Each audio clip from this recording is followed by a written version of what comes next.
Okay, the last video kind of wraps up the Protestant Reformation and really focuses on the Catholic response to the Reformation and some other issues or conflicts that are going to happen towards the end of the road. All right, so we got to look at the Catholic Reformation. This is led by Pope Paul III, who sees the Reformation as really hurting the Catholic Church. So this Catholic Reformation, or this Counter-Reformation, the Catholic Church will refer to it as the Counter-Reformation, the Protestant Church will refer to it as the Catholic Reformation, are meant to really slow the tide of Protestant progressiveness and bring the Catholic Church back into the fold and make it viable once again. And it's going to happen in a lot of ways, positive and negative as well. Okay? So, when we look at this, the one big movement, and this was a 20-year ordeal, was what was known as the Council of Trent. And Trent is in northern Italy, right on the border of where the Holy Roman Empire was, where Switzerland is. So you have Calvinists, you have Huguenots, you have Lutherans up there, and it's all in the same area.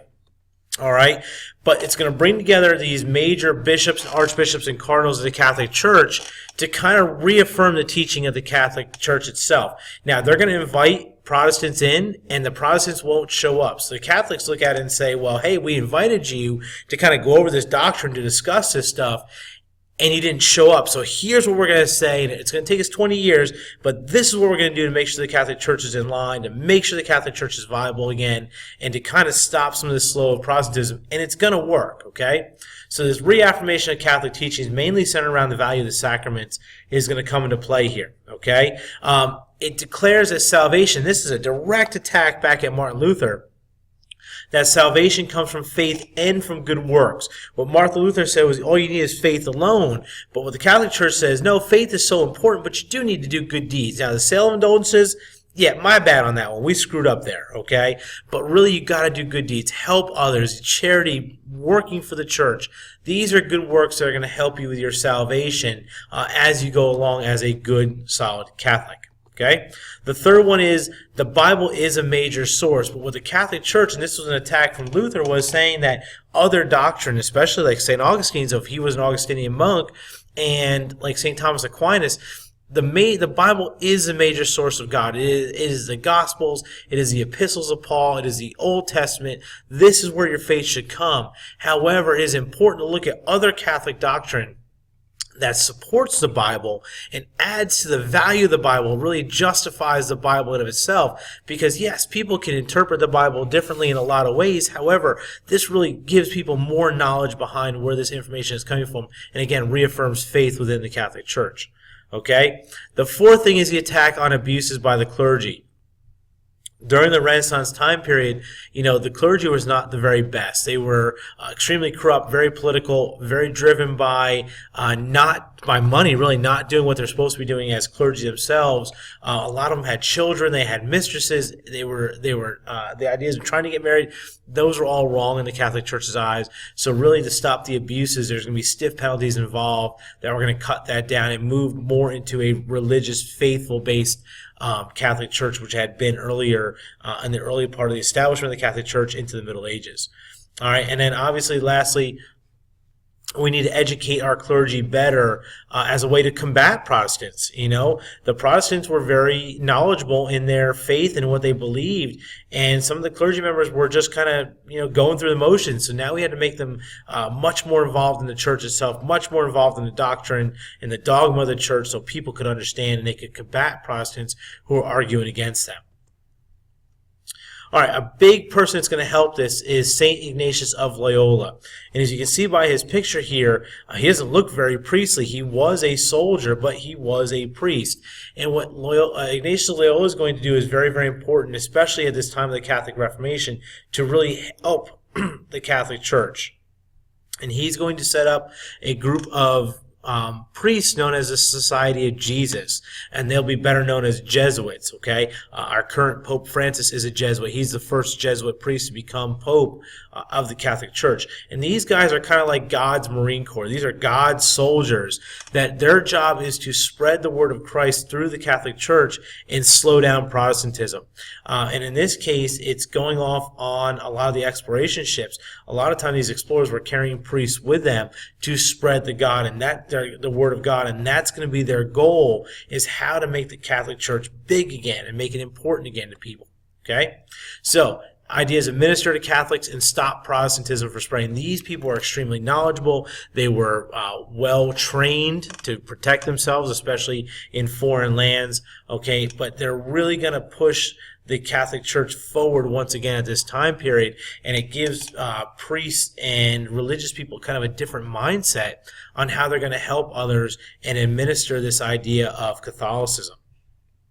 All right, so the lasting legacy of the Catholic Revolution. First one, it's a renewed faith in Catholicism. It's back. It's back on the map, and a lot of the monarchs that are going to come in are going to be Catholic. We're going to look at Henry of Navarre, Henry IV, that's going to convert to Catholicism, and it's going to push Catholicism back to the forefront, which is why it's the largest division of Christianity in the world still today at 1.2 billion people. Okay.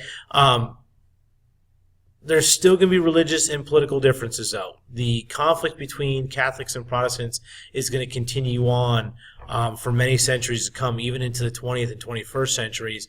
But it's really going to come to a head here in the 17th century with the 30 Years' War. Okay, and that's what we're going to focus on real quick here at the end is the 30 Years' War, and this is going to happen mainly in the Holy Roman Empire, and it's a conflict between those Catholic supporting countries and Protestant supporting countries, and the different electors that were Catholic and Protestant inside of the Holy Roman Empire.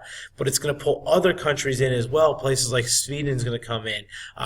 France is going to get involved. I mean, Spain is going to get involved. There's going to be a lot of movement in and around the Holy Roman Empire to try to fight for one religion over the other. And of course, it's going to last for 30 years. It's going to be extremely bloody. It's going to be the first really modern war that's going to take warfare to a new level. Of course, subsequent wars of the 18th century, like the French and Indian War, which is a global war, the American Revolution, eventually the French Revolution. These are more modern wars as we step forward, but the 30 Years' War is going to be the first one that's really going to push forward. We're going to see the use of the long rifle as an effective weapon here of death, and it's going to make for major conflict and major turmoil in the 16th, 17th, 18th centuries, and into even the 19th century of Europe, and eventually kind of turn over into the world wars. But understand, this is a religious war. This is a religious conflict where many people are getting involved strictly on religion versus nationality. Okay? The big part you got to understand about the 30 Years' War, though, is the last part, which is the Peace of the War. And you need to put a star next to this with the Peace of Westphalia in 1648. It ends the Reformation time period, but it also ends the 30 Years' War. And what the Peace of Westphalia basically says is that, one, the Netherlands, a small country that we've learned about through exploration, is going to become independent from Spain. Spain had controlled both the Netherlands and Spain and other sections of Europe, but they were not connected. The Netherlands have full power, full independence away from Spain, which of course is going to boost their economic influence in the Dutch East India Company, but they're no longer Spanish control, which means they don't have to be Catholic anymore, and they become a Protestant country. Okay? You also have the independence of the Swiss from the Austrians. Now, understand this, the Austrians and the Spanish are ruled by the Habsburg families, all right, and they are Catholic families. And now the Swiss are independent. Of course, with the Calvinists that are there, Switzerland becomes a very Protestant country. Still has many ideas of Catholicism there, but it becomes very Protestant. And the Netherlands the same way. They're separating away from the Habsburgs and moving to Protestantism.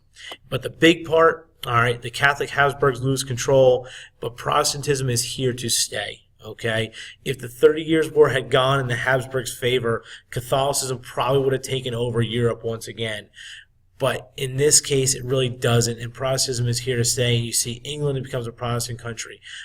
Scotland, Northern Ireland, the Netherlands, Denmark, Sweden, Norway. The Russians are, of course, Eastern Orthodox. You have countries that are Protestant, like the Bohemian area, parts of the Czech Republic that become Protestant. And then you have the Catholic divisions. And, of course, you have more conflicts in and without Europe based on the different faiths that are there as well. But Protestantism is here to stay, and the different Protestant churches are going to begin to break away. And we'll learn more about this and watch more about this as we go along. But this is so important that the Peace of Westphalia happens, because now Europe is going to move into a modern age of nation building and revolution and major issues there that are going to take us into the modern world as we know it.